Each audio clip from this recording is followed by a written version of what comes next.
वाणी से राष्ट्रीय स्वयंसेवक संघर सभी रंगापाड़ा वासियों शोणितपुर को जिलार करेंगे। ऐसा मेरा এটা अनुरोध है।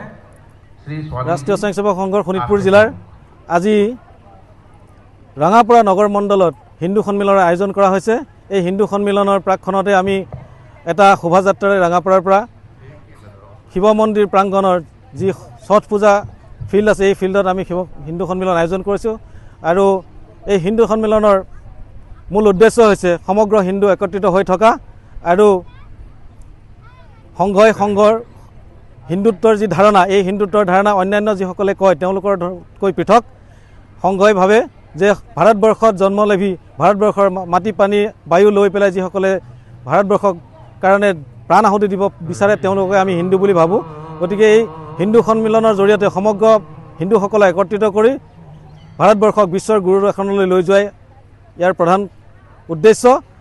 আৰু এই অনুষ্ঠান সমগ্ৰ শোণিতপুৰ জিলাৰ ৭৮ স্থানত হ'বলৈ গৈ আছে। ইতিমধ্যে প্ৰায় ৩৫টা স্থানত সমাপ্ত হৈছে আৰু অনাগত দিনত বাকী অনুষ্ঠানবিলাক সম্পন্ন হ'ব। আজি অনুষ্ঠানত কোন উপস্থিত থাকিছে?